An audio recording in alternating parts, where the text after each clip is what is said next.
నేను డాక్టర్ ఆనంద్ కుమార్ వాకు, consultant dermatologist, American board certified hair transplantation surgeon, KIMS hospital, minister road. నా clinic వచ్చేసి Kachiguda railway స్టేషన్కి దగ్గరలో ఉన్నటువంటి బర్కత్పురాలో కింది అడ్రస్లో కలదు. సో ఫాలిక్యులైటిస్ చాలా మందికి వేసవి కాలంలో తలలో కావచ్చు, బాడీ పైన కావచ్చు చిన్న చిన్న చీమపొక్కులు వస్తూ ఉంటాయి. కొందరిలో అయితే ఆ చీమపొక్కులు చాలా గట్టిగా తయారయ్యేసి ఒక గడ్డ మాదిరిగా ఫామ్ వేసి అది బర్స్ట్ అయ్యేసి చీమ్ కారుతూ ఉంటుంది. దాన్ని సయగడ్డ లేదా ఫరంకిల్స్ అని చెప్పేసి అని కూడా అంటూ ఉంటుంది అన్నమాట. ఈ ఫాలిక్యులైటిస్ అంటే ఏంటి, ఇది ఎందుకు వస్తుంది అంటే స్కిన్ అనుకున్నప్పుడు ఈ యొక్క స్కిన్ లో హెయిర్ ఫాలిక్యుల్ ఉంటుంది. హెయిర్ ఫాలిక్యుల్ చుట్టూ వచ్చేటువంటి ఇన్ఫెక్షన్ వల్ల వచ్చేటువంటిదే ఫాలిక్యులైటిస్. ఇన్ఫెక్షన్ వల్ల కావచ్చు, నాన్ ఇన్ఫెక్షన్ రీజన్స్ కూడా ఫాలిక్యులైటిస్ రావచ్చు, కానీ ముఖ్యంగా వచ్చేది మాత్రం ఇన్ఫెక్షన్స్ వల్లనే. హెయిర్ ఫాలిక్యుల్స్ వల్ల వచ్చేటువంటి ఇన్ఫెక్షన్ చిన్న చీమ్ పొక్కులకి ఇట్లా స్కిన్ పైన పొక్కులాగా వచ్చేస్తుంది. దాన్ని ఫాలిక్యులైటిస్ అంటాం. చాలా మందికి ఫాలిక్యులైటిస్ వెంట్రుకలు ఎక్కడ ఉంటే అక్కడ వెంట్రుకల యొక్క మధ్య భాగంలో చీంపొక్కు ఉండి చీంపొక్కు మధ్య భాగంలో నుంచి వెంట్రుక రావడం జరుగుతూ ఉంటుంది. దాన్ని ఫాలిక్యులైటిస్ అంటాం. దీనికి కారణాలు ఏంటంటే ఫస్ట్ మోస్ట్ కామన్ కాజెస్ వచ్చేసి బ్యాక్టీరియల్ లోపల స్టెఫిలోకోకస్ ఆరియాస్ అని చెప్పేసి అంటూ ఉంటాం. ఇది ఎవరికైతే స్వెట్టింగ్ అధికంగా వచ్చినటువంటి పేషెంట్స్ కావచ్చు, డయాబెటీస్ పేషెంట్స్ లో కావచ్చు, అలాంటి వాళ్ళు స్టెఫిలోకోకస్ ఆరియాస్ అనేటువంటి బ్యాక్టీరియం చేత హెయిర్ ఫాలిక్యుల్ వచ్చేటువంటి ఇన్ఫెక్షన్ ఫాలిక్యులైటిస్. అయితే కొన్నిసార్లు ఈ ఫాలిక్యులైటిస్ ఇన్ఫెక్షన్ ఏమవుతుందంటే హెయిర్ ఫాలిక్యులే కాకుండా ఎయిర్ ఫాలిక్యుల్ చుట్టూ టిష్యూస్ లో కూడా ఇన్వాల్వ్ అవుతుంది అనమాట. అప్పుడు ఎయిర్ ఫాలిక్యుల్ చుట్టూ టిష్యూస్ లో ఇన్వాల్వ్ అయినప్పుడు దానిని ఫరంకిల్ అంటాం. అవి ముఖ్యంగా సయగడ్డలు అని చెప్పేసి చాలా మందికి వీపు వెనక భాగం లోపల కానీ థైస్ లో కానీ ఫామ్ అవుతూ ఉంటాయి. తర్వాత కొందరికి ఫరంకిల్స్ ఇట్లా ఒక ఎయిర్ ఫాలికల్ కాకుండా దాని పక్కన ఉన్నటువంటి హెయిర్ ఫాలికల్, పక్కన ఉన్నటువంటి హెయిర్ ఫాలికల్, అట్లా పక్కన ఉన్నటువంటి హెయిర్ ఫాలికల్, అలా ఒక 4-5 ఫరంకిల్స్ అన్ని కూడా కలిసిపోయేసి ఒక చాలా గడ్డ మాదిరిగా తయారయ్యేసి అది చాలా పెయిన్ఫుల్ గా ఉండేసి జ్వరం వస్తూ ఉండేసి చలి పెడుతూ ఉంటుంది కొందరికి. ముఖ్యంగా దీన్ని ఏమంటామంటే ఇలా 4-5 ఫరంకిల్స్ కలిసిపోయేసి ఫామ్ అయ్యేటువంటి దానినే కార్బంకిల్ అని చెప్పేసి అంటూ ఉంటాం. కార్బంకిల్ ముఖ్యంగా డయాబెటీస్ పేషెంట్స్ లోపల ఈ యొక్క షోల్డర్ పై భాగంలో కావచ్చు, ఏ ప్రదేశంలో కావచ్చు, ఈ యొక్క ఫరంకిల్ అనేటువంటిది అన్కంట్రోల్డ్ డయాబెటీస్ పేషెంట్స్ లో ముఖ్యంగా చూస్తూ ఉంటాం అనమాట.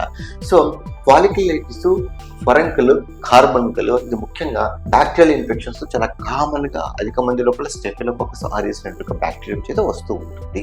కానీ కొందరిలో హార్ట్ ఆఫ్ ఫాలిక్యులైటిస్ అని చెప్పేసి అంటూ ఉంటాం. అంటే స్విమ్మింగ్ పూల్ లో సరిగ్గా క్లీన్ చేయనప్పుడు ఇక స్విమ్మింగ్ పూల్ లో వచ్చేటువంటి ఫాలిక్యులైటిస్ వల్ల కావచ్చు, టబ్ లో వచ్చి స్నానం చేసినప్పుడు అది క్లీన్ అయినప్పుడు హార్ట్ ఆఫ్ ఫాలిక్యులైటిస్ అంటూ ఉంటాం. ఇది ముఖ్యంగా ఈ బటక్స్ ఏరియాలో కావచ్చు, ట్రంక్ ఏరియాలో కావచ్చు చిన్న చిన్న నీటి పొక్కుల్లాగా వస్తూ ఉంటాయి. ఇది ముఖ్యంగా సూడోమోనాస్ అరిజినోసా అనేటువంటి గ్రామ్ నెగటివ్ బ్యాక్టీరియా వచ్చేటువంటి ఫాలిక్యులైటిస్.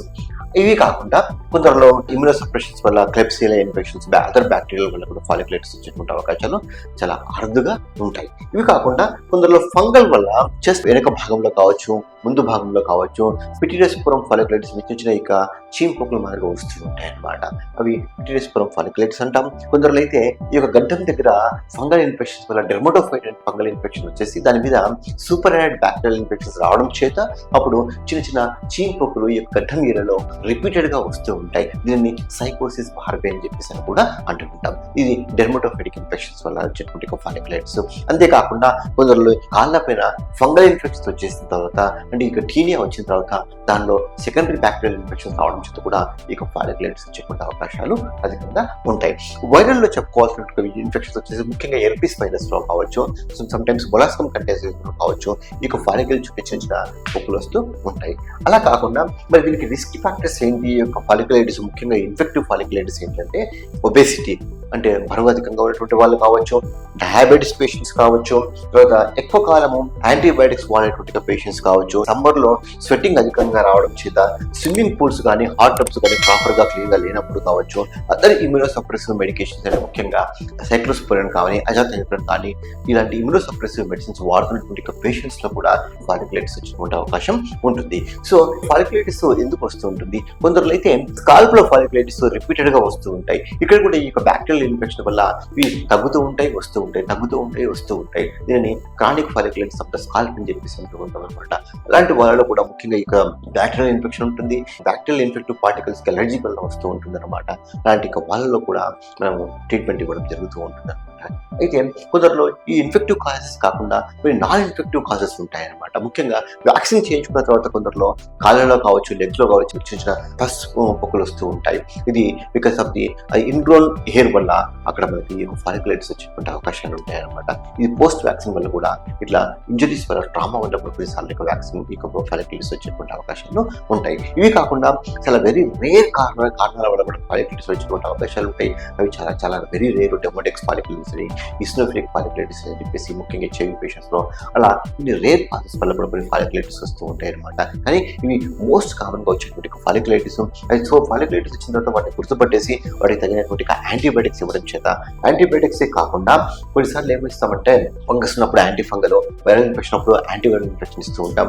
కొన్నిసార్లు కొందరికి చంకల్లో గజ్జల్లో రికరెంట్ పసుపు ఫిల్ వచ్చేస్తుందని హైడ్రేటెడ్ సపరేట్ అని చెప్పేసి అంటూ ఉంటాం అనమాట.